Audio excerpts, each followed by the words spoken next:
today class, I will discuss 7-8 topics from the last week. These are the topics we will cover today. One is the right to note curb Minister Freedom of Speech. It's comes under the Article 19. Then the Asian Waterbird Census. If you look at the question paper of 2020, 21 and 22, they're asking some of the questions related to the bird. They're giving their names and they're asking it related to its bird, its animals or anything else. So it's become the important. And the India schemer, a specific word whose population is declining in the India. So it's also become the important. Constitution literacy campaign in Kerala. There's a village in Kerala which is famous for as a constitution village, because each and every school-going children knows something about the constitution there. Reports on the child mortality and the stillbirths, we will look into it. It's a report released by the United Nations Agency, so it's become important. And there the terminology also become the important, but it's the stillbirth here. Then the white-tufted royal butterfly. If you see the 2016-17 paper, there was a question on the butterfly as well. Then the restoration project for the Paiga tomb. In the 2020 question paper in UPSC, there was a question related to the different type of tomb. They asked about some tomb. 2 questions was there, so it's also become an important. Then the foreign university campuses in India. Recently, the UGC allowed for the opening of the foreign university campuses in India. There are certain conditions in the guidelines according to which we need to study which are the major guidelines to the foreign university. क्या-क्या guidelines हैं? Who will operate? They are having a free hands related to the fees, free hand related to the appointment of the faculty, or they can transfer their funds from India to the foreign country. Under which act we can transfer their funds. So this is the important thing, instead of which university will open the institute in India. So let's come to the first one. This was the news in the Indian Express. Why the Supreme Court is right to not curb minister free speech. The topic is mainly related to the free speech of the ministers, which are a part of the government, which are also private members, we can say that. If you look into the speech of the ministers, some of the ministers are giving the hate speech related to some of the community. Some of the ministers are also speaking against the government, like we can say the Nitin Gadkari. Even we can say about the Rahul Gandhi. And even others minister as well. Sometimes they are commenting outside the parliament. So there was a petition in the Supreme Court. There should be a ban on a free speech, or there should be some law related to the free speech of the minister. But what the Supreme Court said? Supreme Court said the right to freedom of speech is applicable to every citizen of the India. Before, as a minister, they are the citizen of the India. So how we can curb the free speech of those ministers? So we are not doing it. It's a right to the everyone, and we cannot give a privilege to someone. Which one is having the right to speech, another is not having the right to speech in a freedom cases. So this was a complete judgment, and even also they are giving some of the judgment like some new terms, constitutional dart. They also tell about what is a constitutional dart. They're also giving some of the judgment related to the hate speech, what they can do. So let's look one by one. क्या-क्या है इसमें? Number 1. Recently, a constitution bench of the Supreme Court unanimously and rightly ruled out any additional curbs on free speech by the ministers. So it is related to the Article 19 of the Constitution, Article 19 Clause 1, right to speech. So it can be directly a question, confusing question ho sakta. There can be some curb related to the ministers outside the parliament. So there will be some confusion because there are some privileges to the ministers in the parliament. They can speak, they cannot be like unke over case nahi ho sakta within the parliaments, and the speaker is the deciding authority. But outside the parliament, they are like a normal human beings where they can take some speech, they can speak about anything and related to it. And the judgment is also about the collective responsibility. Like the Council of Ministers is collective responsible to the Lok Sabha. Similarly, the court is saying it's not like from a minister to the council of minister, but it's from the council of minister to a single minister.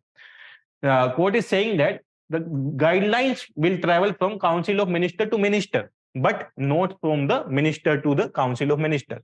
So this is about the judgment की क्या-क्या उन्होंने बोला है. We will look into it. अभी particular aspect क्या है, किस case में सबसे पहले ये आया था. So the first case was related to the Kaushal Kishore, the state of UP. A writ petition was filed in the Supreme Court, and the court raised an important question. Can restriction to be imposed on a public functionary, freedom of speech and the expression? The case was related to the political conspiracy related to the some rape case in a UP that was filed in the Supreme Court, and a petition was filed related to the minister cover free speech. In this case, the ministry said this is a political conspiracy against the person, and the minister was related to the government only. So they are saying that there should be some curb on a minister so that it should not be against the government. So इसलिए it was the first case, Kaushal Kishore versus the state of UP. If we see the trend of the paper, now they are asking about some of the specific case also. In out of the 3 statements, they are giving the 1 statement related to the case. In this case, they are the first statement related to the free speech of the ministers. Then majority judgment related to this, what the majority judgment is saying related to the minister of speech. Minister are guaranteed the right of freedom of expression under Article 19(1)(a) and reasonable restriction laid out under the Article 19(2). The role of court to protect the fundamental rights are limited, but lawful restriction. It's not like if it's hampering the fundamental right of the ministers, then the court will not intervene.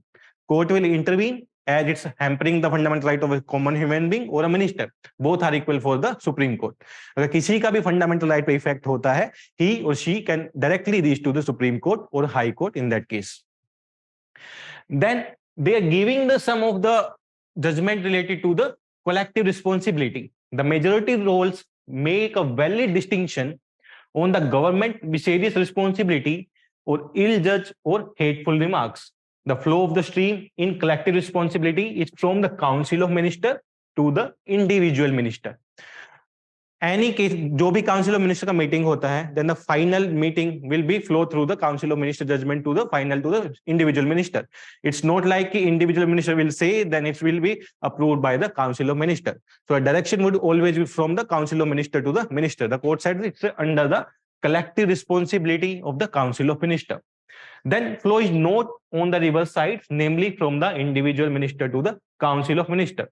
So a statement can be framed from these lines. Information can be goes from a minister to the Council of Minister related to the law, or the Council of Minister to the minister. तो यहाँ पे confuse नहीं होना.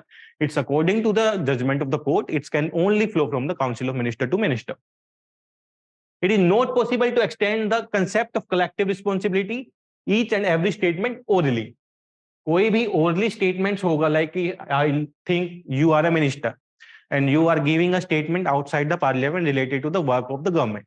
So it should not be Council of Minister will be responsible for it, because once you are outside the parliament, you are as an individual minister and your views are individual. It's not a view of the Council of Minister. The court also said that if you are saying something outside the parliament, that it is your individual view, but not a Council of Minister view. So this is the clarity given by the court. Then statements given by the individual ministers.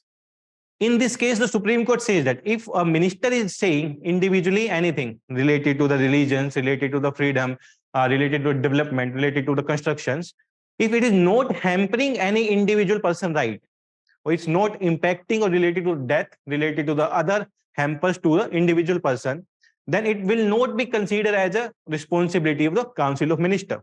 If it is causing any effect on an individual person, if it's leading to the death of the person, if it's related to the sexual harassment of the person, then it will be considered as a responsibility of Council of Minister under the guideline of constitutional tort. So this is a new word here, constitutional tort. It is a legal tool that provides for the state to be held vigorously accountable for the action of its agent. If we can see, all the ministers are the agents of the central government. In the states, all the ministers are the agent of the state governments. If any issue related to the minister of the state governments causing or hampering the fundamental rights of any person or related to the death of that person, then the COM will be responsible for it, because finally he is the agent of the government. कि आपके government के minister ने ऐसा कैसे किया? In that case, only a constitutional tort, a legal tool will be provided to the states कि ऐसा हुआ क्यों है. उससे अलावा किसी भी दूसरे केस में नहीं होगा. That can be transferred from the Council of Minister to Minister, not from the Minister to Council of Minister. And it's a statement given by a minister that goes against an individual fundamental rights may not be actionable, but become actionable if it results in the actual harm और loss, किसी भी तरीके का अगर उसको harm होता है, if any loss to that person, that will comes under the constitutional tort. So a question can become constitutional tort is related to, or what is the definition of the constitutional tort, or in which case the constitutional tort can be the applicable. So this type of question can also be framed from this judgment. Then there are some dissenting judgment related to the hateful public discourse, related to the collective responsibility, and related to the statement by a individual minister.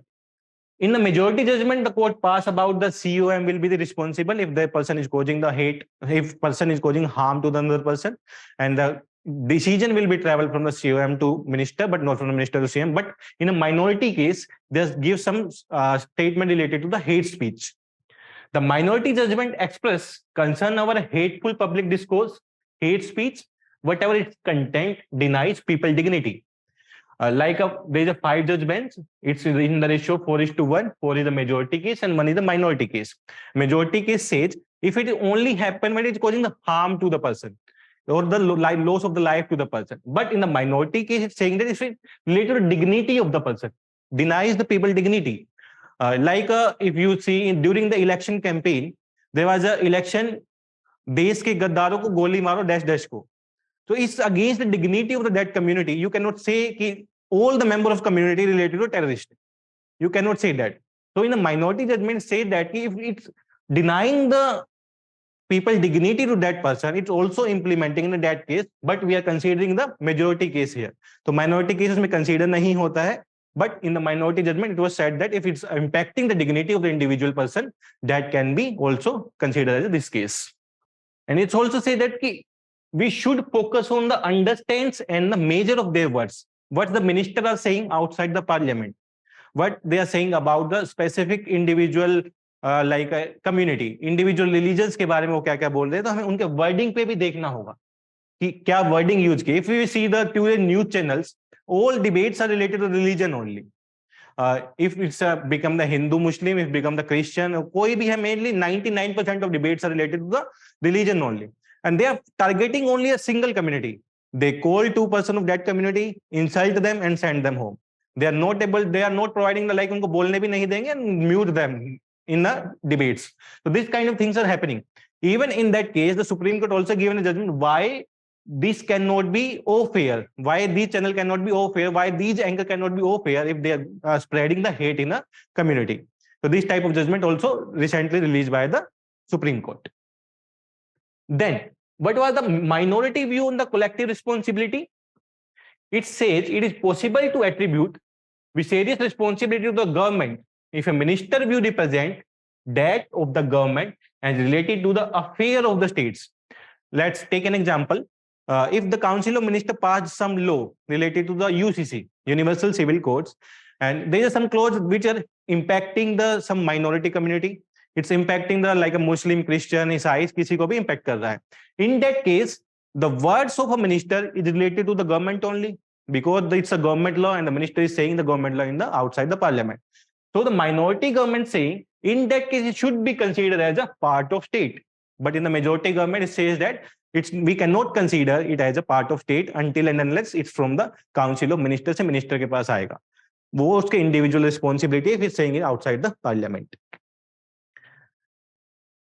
Then it's about the statement of an individual minister, the view that there should be a proper legal framework to define act and omission that amount to be constitutional tort.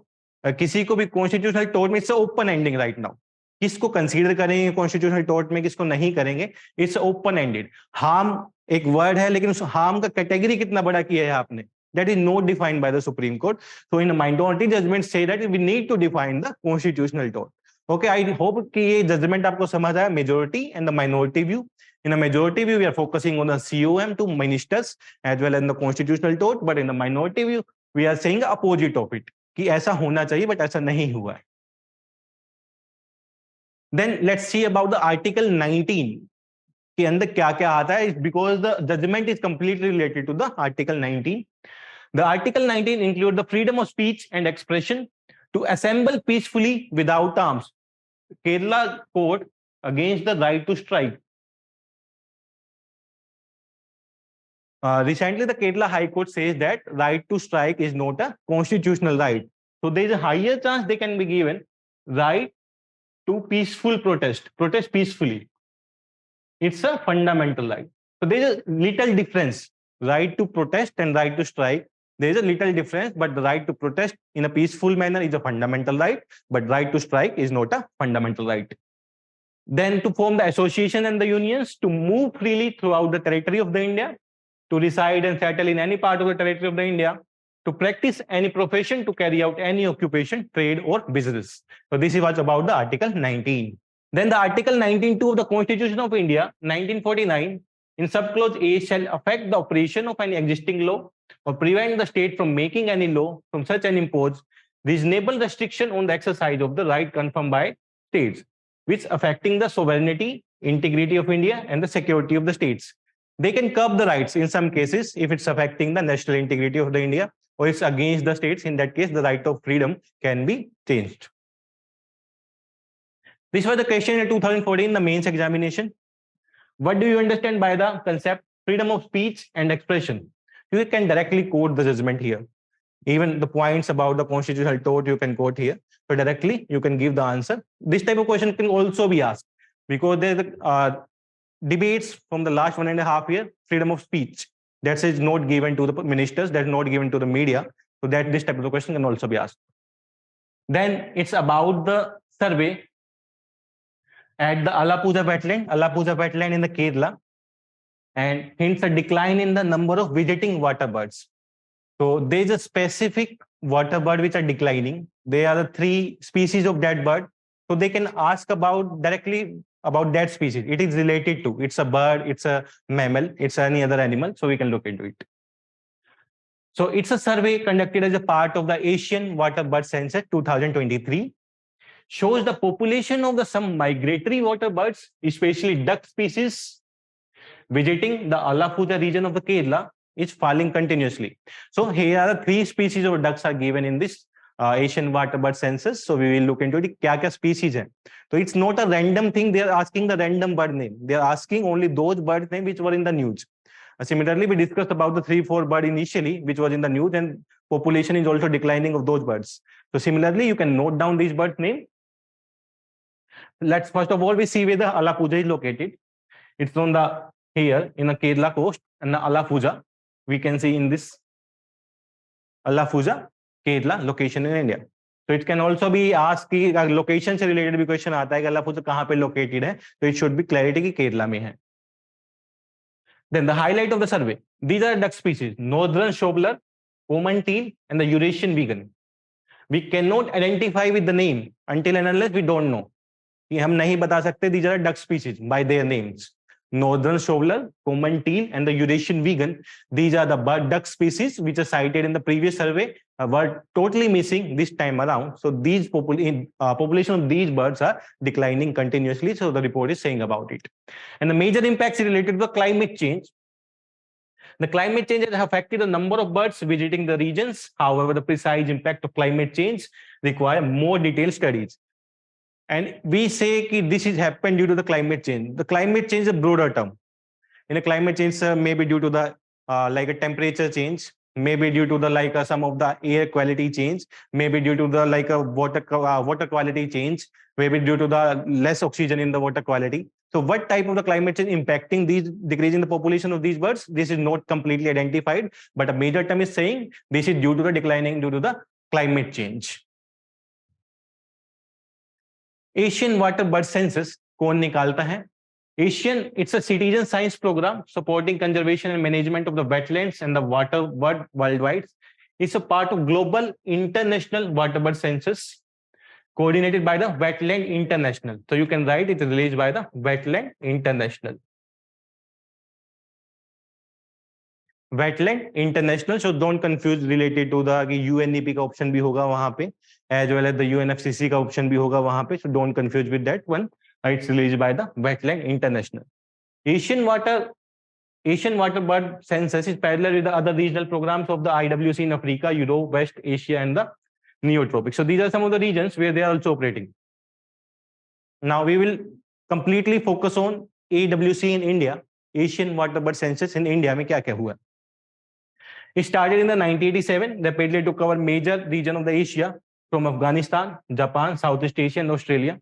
In India, AWC is jointly coordinated by the Bombay Natural Historic Society, History Society. So in India, it's with the Bombay Natural History Society.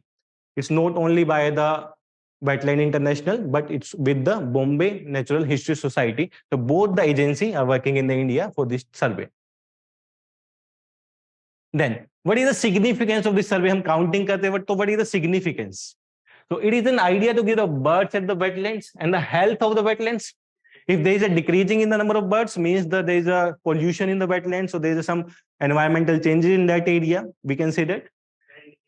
Indicator species, we can say that, like in the some we will study about the butterfly. Some in Kerala regions, we find some new butterfly there. So it's an indicator species. The environment is healing there. So we can say if it's decreasing the number of species, so area is not adaptable according to the birds. It helped the better implementation of the CMS, Convention of Migratory Species, and the Convention of the Biological Diversity.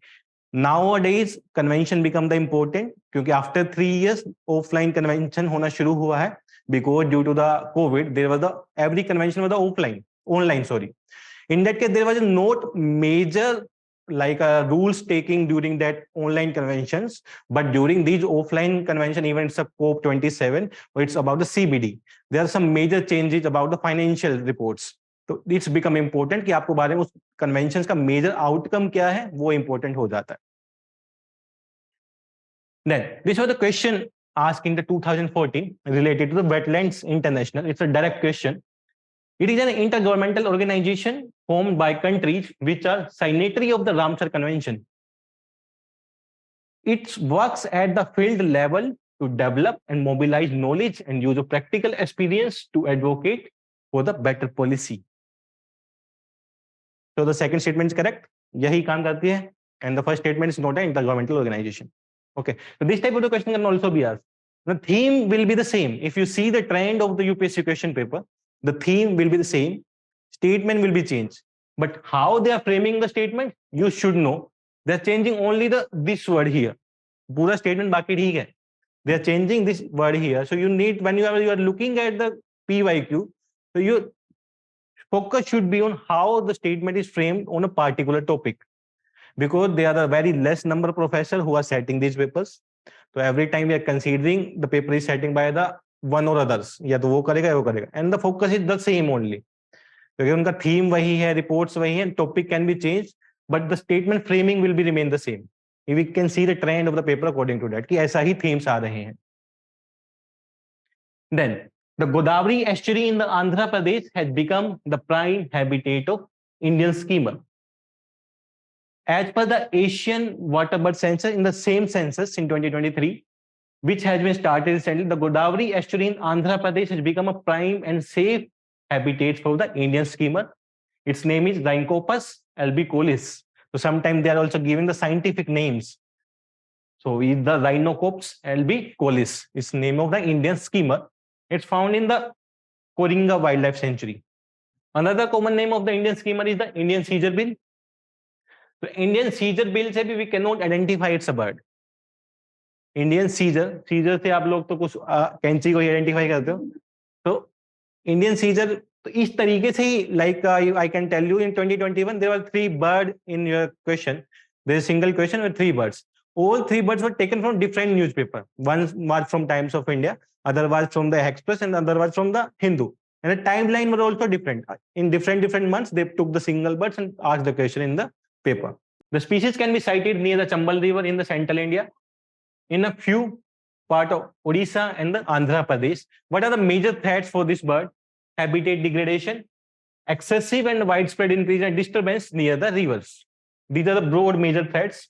And the protection status are given in the IUCN Red List, the endangered one, and it's in the sites is not listed. Even in the WPA, it's not listed, but listed in the IUCN. You're going for geography, yeah. IUCN Red List is the endangered.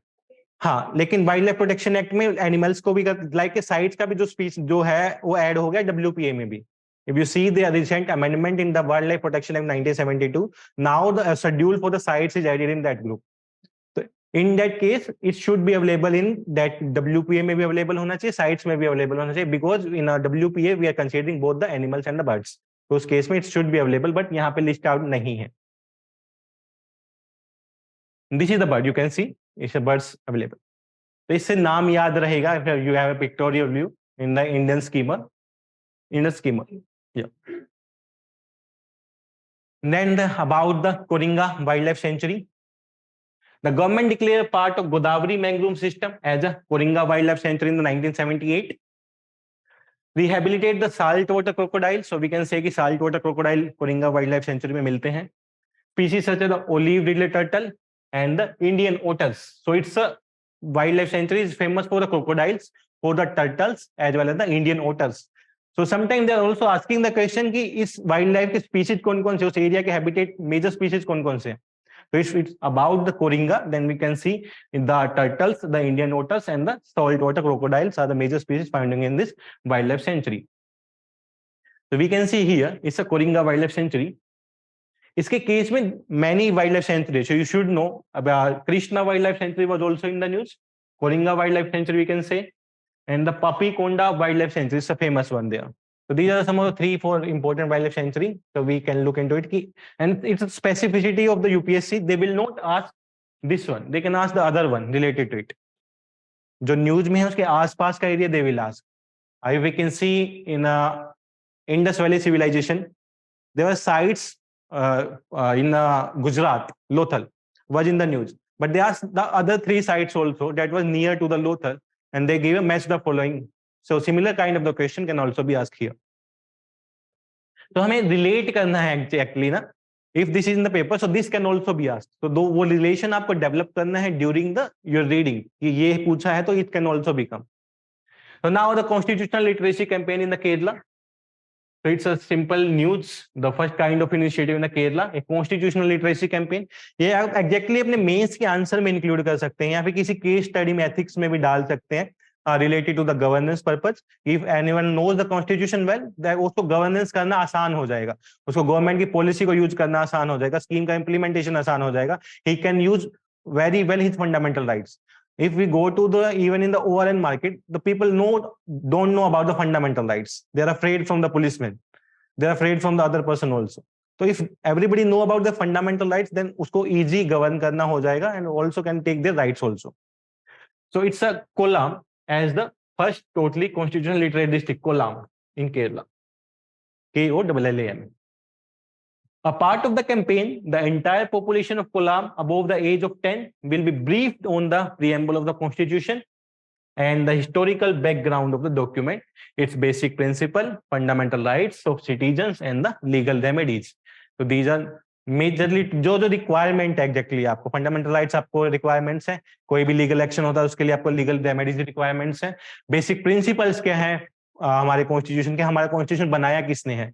So these are the basic knowledge that everyone required there. So it should be teach in a after the like 10-year age के बाद उन्होंने सबको ही बताया है. Now reducing the preterm birth and the stillbirth. Anybody can tell about a preterm birth or stillbirth में क्या difference है? We can say in the stillbirth, if a baby is killed in a dead in an old lady in the womb before the birth or after the birth, we can say that. And the preterm birth before the 37 weeks of pregnancy. Before the 37 weeks of pregnancy, if any child born is known as the preterm birth. In that case, the child will need the more nutrition, more doctor helps, and there is a very less chances the baby will survive in that case. So recently, the 2 global reports on the child mortality levels and the trends in child mortality were released by the United Nations Interagency Group for Child Mortality Estimation. This organization became the important because same data released also by the NFHS, National Family Health Survey 5, and this organization, United Nations Interagency Group of Child Mortality Estimation, it's become an important agency. It's released data related to the preterm births and the stillbirths. For the prelims perspective, we need to focus on these agency and also on the trends. Overall trend क्या रहा है last 10 years में. If you see from the 2017 to 2022, they're asking the 1 or 2 questions related to a trend. there is a continuous increase in the childbirth death rate. There will be a continuously decrease in the preterm births in India or in the world. This type of question. Even in economics, we can say they're asking some question from the economic survey on the basis of the trends. कि continuous GDP increase हुआ है, continuous direct tax 10 साल में increase हुआ है, या फिर corporate tax 10 साल में continuous increase हुआ है, wheat का export continuous increase हुआ है. Even in the geography test you will see there was a question related to the continuous increase in the kharif crops production. This type of question also there. So we can see level and trends in the child mortality, data related to the mortality. Globally 5 million children died before the 5th birthday. 5 साल से पहले जाने से पहले ही most of the children died. Our half of these occurred among children aged between 1 to 59 months. Means before 5 years death हो जाती है उनकी. And India का share is 7 lakh under 5-year death. Out of the complete 5 million children death in the world, the India share is 7 lakh. नहीं, it should be like कि अगर आपको specific related to child mortality पे या फिर still birth पे या फिर मैटरनल मोर्टेलिटी रेट्स पे क्वेश्चन आता है in the mains, in that case you remember the data, it's will a very good point for you. You writing a average data की not in prelims, but in the mains perspective it's become the important in the introduction you can write there. Then the decline in the mortality rate, overall trend is the decline in the mortality rate. They are saying about the global under 5 mortality rates, it fell by the 50% since start of the century, and mortality rates older children and the youth dropped by the 36%. Overall जो 5 साल से पहले के बच्चों का उसका 50% गिरा है, एंड उससे older children above the age of 5 years it fell by the 36%. And they are given also some region wide analysis. Sub-Saharan Africa and Southern Asia continue to have the highest rate of the child mortality. Everybody knows the condition in the Africa continents. So there is a higher rates, higher disease rates. Tropical disease के बारे में बात करें तो वहां पे सबसे disease भी होती हैं. Also the death rate is also high there. Access of the quality of health, access and availability of the quality health care continue to be a matter of life and death. If we see in the time of the COVID, उस time पे we can see कि there is a death due to the unavailability of the healthcare facility, unavailability of the oxygen at the demands. तो जो mismatch है demand and supply का वो ज्यादा है. If we can see in the rural area, there is no hospital within the range of 40-50 kilometers. So that's become a question mark there on the infrastructure of the government. So there is also the access of the quality health. अगर है तो doctor available नहीं है. Even some of the district in a country, we can say some of the major district, we can say there is a hospital for the government hospital, we can say district hospital होता है, but the availability of doctor is not there. Department is there, everything is there, but availability of doctor at the time is not there. So yeah, ratio is not an issue. If they are appointing a doctor there, it's not, it's always finds absent. हाँ, human capital नहीं है, infrastructure बन भी गया तो उसका usage अच्छे से नहीं है. Most child death occur in the first 5 years, of which half are within the first month of life. Those who are dying before the 5 years of age, उसमें से आधों से ज्यादा पहले मंथ में ही डेथ हो जाती है. Rising infectious disease for children that survive the first 28 days, infectious disease like pneumonia, diarrhea, malaria pose the biggest threats. इसीलिए इम्यूनाइजेशन में, नेशनल इम्यूनाइजेशन मिशन में, इन द धनुष मिशन हम जिसको बोलते हैं, these vaccination are given to the children after the birth. They are giving a certificate type and you can go to the government hospital and take a vaccination free of cost. Then report on the stillbirth. Globally, an estimated 1.9 million stillbirth happened in the 2021. It's approximately 20 lakh. In 2021, the absolute estimated number of stillbirth in India is 2,86,482. This is the highest number we can say. कि ऐसा हुआ है. And was greater than death among 159. और जो 1 से 5 साल के बच्चे हैं उसमें सबसे ज्यादा 2,67,565. डेटा याद करने की जरूरत नहीं है, just a trend you need to know कि report of still birth is increasing, कि स्टिल बर्थ में अभी भी डिक्रीज नहीं हुआ है. देन रूट्स क्या है, mainly what are the reasons? Preterm birth, child born before the 37 weeks of pregnancy are completed. Challenge because these preterm babies are 2 to 4 times higher risk of death due to the birth in comparison to the born after 37 weeks. If the children is born before the 37 weeks of gestation periods, तो उसमें mainly सम genetical problems भी हो सकती हैं, sometime nutritional problems भी हो सकती हैं, लाइक अ माल नरिशमेंट का केस भी हो सकता है, because not get a proper nutrition from the mother also. तो in that case they are the highly they are at the higher risk in a death rate, we can say. India is a high burden of the preterm birth. India has a high burden of the preterm birth. And the stillbirth, the rates and the number of both preterm births and the stillbirth are unacceptably high. The neonatal infant child mortality in India demands an urgent and the intervention. A baby who die anytime after 22 weeks of pregnancy, but therefore during the birth is classified as a stillborn. Born होने से पहले ही they are dead. Now about the United Nations Interagency Group for Child Mortality Estimation. This is the important for the prelims one. UNIGME was formed in 2004 to share data on child mortality, improve method for child mortality estimation, report on progress toward child survival goals, and enhance country capacity to produce timely and properly assess estimation of the child mortality. So it is the aim of the organization. Child mortality को कम करना है, child death rate को कम करना है. It's led by the UNICEF, WHO, World Bank Group, United Nations Department of Economic and Social Affairs, and the Population Division. So these are the 5 organizations which are leading this UNIGME. So it's not only the UNICEF, it's also the WHO, it's also the World Bank, it's also the United Nations Department of the Economics and the Social Affairs. So these are the organizations which are leading this UNIGME. So sometimes they will give only UNICEF, United Nations Children Fund is only the organization which is leading the UNIGME. So this type of question can also be there.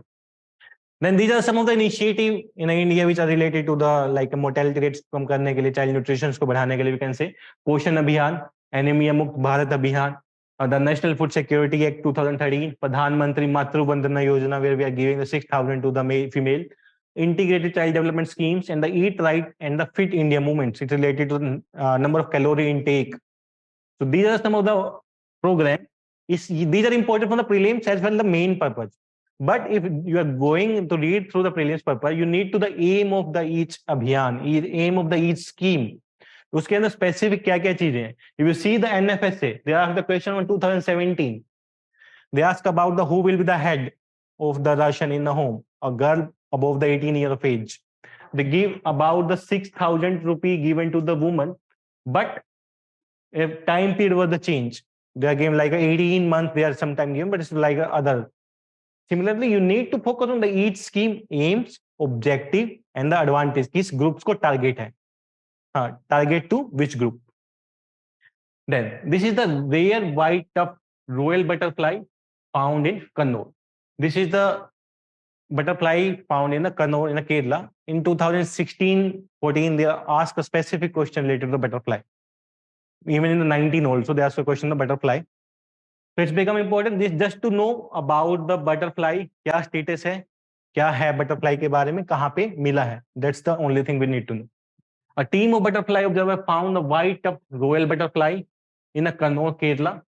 Earlier spotted in the Agastha Kundam in 2017 and the Shendurni Wildlife Sanctuary in 2018. So these are 2 locations are also important.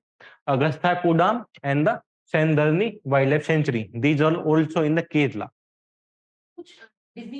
Disease हो सकता है वो यहाँ पे पढ़ाया भी है मतलब डिजीज की वजह से the tree causing death to that tree उसको लाइक फ्रूट्स भी नहीं होंगे लीव्स भी नहीं होंगे it also causing the death to that branches also the butterfly is protected under the schedule 2 of the wild life protection act 1972 the key fact about the butterfly are the insect from the order of the phylum Arthropoda which also includes the moths. Butterfly has a large often brightly colored wings constitute fluttering flights and is known as the golden bird wing. Recently, Himalaya butterfly is known as the golden bird wing. तो इसी तरीके से उन्होंने specific species दिया था. Recently, a state define a butterfly as a state bird. In Maharashtra case, Maharashtra ने सबसे पहले किया था. That was the question asked in it. So they can also ask a golden bird wing क्या है? As the India largest butterfly. Golden bird wing is the India largest butterfly.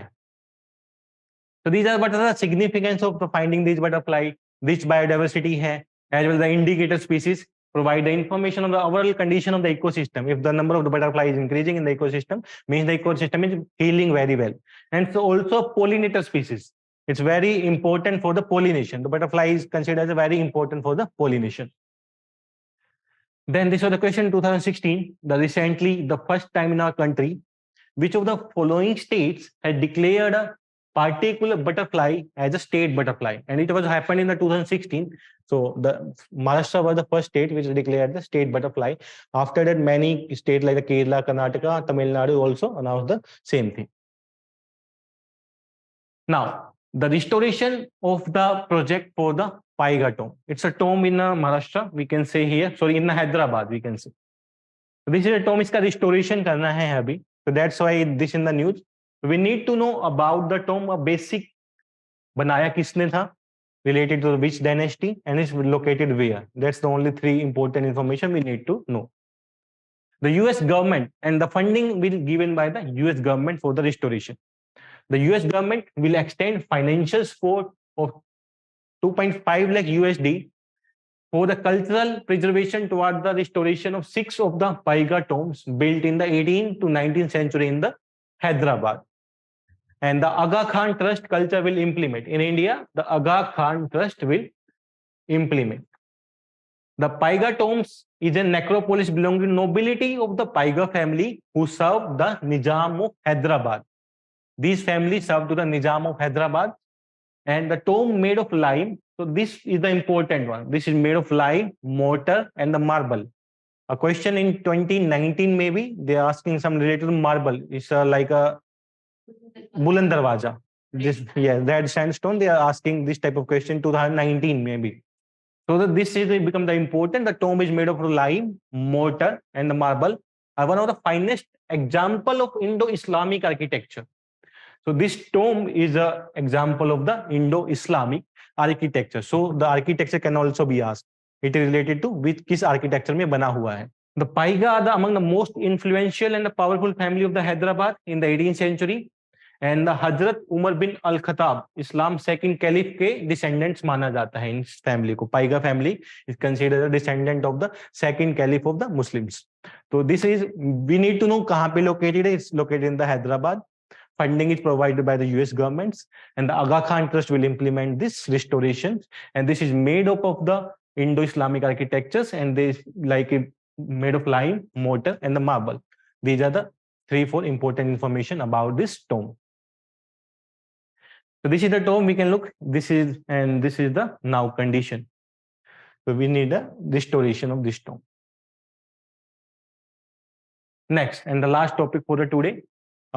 Foreign university can set up the campus in the India. So now the UGC has passed the guideline for the opening of the campus by the university in India, so that the students are going outside the India and spending the more of the currency. Like according to the RBI report, $5 billion was spent last year on a higher education in the foreign university. So it's a very high amount. So the UGC has allowed to opening the campus of the top 500 university in India. So it's a top 500 university known after that. These top 500 university will be applied in India, and the UGC will clear after the checking the all the details, all the requirements of the university. And after the 2 years, these university will set up their campus in India. And these universities are not allowed to give the online education, no distance learning education. These can only give the offline education. And the fees will be charged by these university will not be controlled by the central government. So they can charge the fee they want to charge to the Indian students. So this is the incentive to that, so they can take more money at home. So these are some of the guidelines given by the UGC. So let's look into it. The University Grant Commission has announced draft norm for facilitating the foreign university and the educational institution to set up campuses in India. So it's become important to read about the UGC as well. UGC है क्या control करता है, क्या guidelines है, how an institution can be set up under the UGC guidelines. So it's also become the important. So these are the 5 major things which are allowed to these university. Foreign university in the top 500 category in the world ranking can apply, will be free to fix their admission criteria and the fee structures, autonomy to be recruitment of faculty and staff from India and abroad. It's not like you should hire a faculty from India. They can hire all the faculty from the abroad. Can repatriate funds to the home jurisdiction. जितना भी fund यहाँ से earn करेंगे can take to the home. Shall not offer any program that jeopardize India national interest. कोई ऐसा program नहीं होना चाहिए which can go to the India national interest के अगेंस्ट नहीं होना चाहिए. जैसे लाइक जेएनयू में क्रिएट करते हैं तो this type of thing they will create in this university as well. जबकि जेएनयू के if you can see the person passed out from the JNU, the very knowledgeable person, और उनका high rank पे we can say Nirmala Sitharaman, Arun Jaitley ji थे, these are all passed from the JNU. तो ऐसा नहीं है कि that university very good in India. तो क्या क्या ड्राफ्ट नॉर्म्स हैं, सेट्स क्राइटेरिया हैं. A foreign university among the 500 global ranking, they will apply to the UGC. The application which goes to the standing committee and will be passed within the 45 days. After passing of the application, they will start the building of the campus within the 2 years. And initially, they will grant a permission only for the 10 years for the operation. Then they will extend it. Then mode of the teaching, autonomy रहेगा recruitment of faculty में, but there will be no online teaching. No distance learning teaching, only the offline campus teaching will be there. Cannot offer any program study which jeopardize the national interest. जो national interest के against है उस program को you cannot run there. Then the fund management. This is the important tool for your prelims purpose. University funds to the parent campuses को जा सकता है, like the Oxford University is opening their campus in India, they can take the fund to the main campus there. They will be controlled under the Foreign Exchange Management Act of 1999 and its rule. So they can give, it can be controlled under the UGC Act of this one, but it will be controlled under the FEMA Act. It will also have the autonomy to decide the fee structures. इनके पास fee structure decide करने का authority है. But this is the important, जो भी maintenance of foreign accounts होगा, currency accounts होगा, mode of payments होगा, remittances होंगे, sale of proceeds होगी, that will be comes under the Foreign Exchange Management Act. FEMA Act के अंदर ही सब कंट्रोल होगा. Then significance क्या है इस मूव का? Why we are allowing the foreign university campus in India? Near 13 lakh students were studying abroad in 2022, according to the Ministry of External Affairs data. And as per the RBI, $5 billion were lost in the foreign exchange only through the higher study के लिए. So allowing the foreign university set up campus in India ensure that all our students are around 40 million pursuing higher education have access to the global quality education, and the idea was set up in the new education policy in 2020. The NEP say that the top 100 universities in the world will be facilitated to operate in India through a legislative framework. So there's a difference. According to the UGC, the top 500 university can apply for the opening the campus, but according to the NEP, there's a top 100 university in the world will be facilitated to operate the campus in India. The move will pay for India become a global destination for the education, also help to attract the overseas students in India. It will encourage competition among the various players in the country. Various players, 2-3 players ही ज़्यादा तो है नहीं. So that will be increase the competition in India. So this was the question related to the education in 2012.